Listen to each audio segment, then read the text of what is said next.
ঘটনা হয়েছে 15 জানুয়ারি সকাল 10টার দিকে আমার কাছে ফোন আছে যে বাবা নাকি দোকানে দেখা হয়েছে, ঠিক আছে। কীরকমভাবে হয়েছে কী হয়েছে আমরা বলতে পারতেছি না। আমি গেছি চিটারে করে হাঁপানিয়ে গেছি।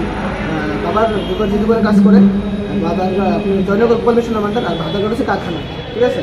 আপনার উৎপল ঘোষ হচ্ছে মালিকের নাম, ওই দোকানে কাজ করে। তো কর্মরত অবস্থায় নাকি ব্যথা পাইছে মাথায়। তো তারা দুজন লোক এনে হাঁপানিয়া দিয়ে গেছে। আমরা হাঁপানিয়া থেকে রিসিভ করছি, মাথা প্রচণ্ড একটা গেছে, 9টা সিঁড়ি লাগবে। এখন রেফার করছে জিবি, তো ওই দিনই রেফার করছে। আমরা জিবি আনছি, আনার পর সিরিয়াস অবস্থা আইসিউতে ঢোকানো হয়েছে। 17 তারিখ অপারেশন হয়েছে। অপারেশন হওয়ার পরে এখন পর্যন্ত কোনো সেন্স আসলো না, ঘুমাতে আছে, ঠিক আছে। তো ডাক্তার বলছে যে প্রচণ্ড পরিমাণে ব্লিডিং হওয়াতে ঠিক আছে। এখন বাবা যে দোকানে কাজ করতো ওই দোকানটায় কোনো লোক এখন পর্যন্ত আমার সাথে দেখা করছে না বা একটা খোঁজখবর নিচ্ছে না যে এরকম আছে লোকটা যে বিগত 20 বছর ধরে এখানে কাজ করে। আমি বিগত 20 তারিখ একটা এখানে আমার একটা জিডি করছিলাম যে কী হয়েছে ব্যাপারটা একটু তদন্ত করার লেগে। এখন পর্যন্ত ওইটাতে কোনো রেসপন্স আমরা পাইছি না, যে আমার কোনো জানানো হয়েছে না যে কী করছে না করছে, এটা আমরা এখন জানি না। আজকে সকাল 5:30টায় বাবা মারা গেছে।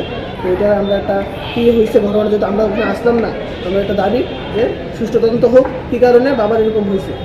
কি নাম আপনার বাবার? বাবার নাম জীবন ঘোষ, বাড়ি বিশালপুর। বয়স কত ওনার? বয়স 55। কতদিন ধরে কাজ করে? আজকে 20 বছর ধরে ওই দোকানে কর্মরত অবস্থায় আছে। কিসের দোকান? গোপাল মিষ্টান্নভাণ্ডার মিষ্টির দোকান। কোন জায়গাতে? এটা হচ্ছে দোকান হচ্ছে জয়নগর আর কারখানা হচ্ছে বাজারঘাট মিলন চক্র। ঘটনাটা হয়েছে কোনখানে? কারখানা মিলন চক্র কারখানায় হয়েছে। এমনিতে কোনো সমস্যা হয়েছে বলে জানা গেছে না? মানে কোনো সমস্যা হয়েছে, বাবা যে কোনো কাজ করতো ওই দোকানে একটা বিহারি কর্মচারী আসলো, এর সাথে বাবার প্রচুর একটা কথা নিয়ে তর্কাতর্কি হয়েছিল। কিছুদিন আগে এটা মালিকের ওয়াইফ আমাকে ফোন করে করছিল, ঠিক আছে। যে এখন তারা কত বক্তব্য বলছে যে ওই লোকটা নাকি দোকানে এখন নাই। তো কেন নয় কি আসলে বিষয় এটা নিয়ে আমার একটু মনে সন্দেহ হয়েছে, যার কারণে আমি একটা মালিকের কারণ দোকানের কী হয়েছে তদন্ত করার দিকে একটা ডিটেইল করে। কি মনে হয় মানে আসলে কি পয়লা হয়েছে?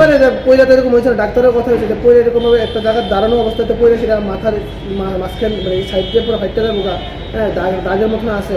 তো এটা নিয়ে একটা তদন্ত লেগে আমি দাবি করছি যে কী হতে পারে অ্যাকচুয়াল ঘটনাটা কী এটা।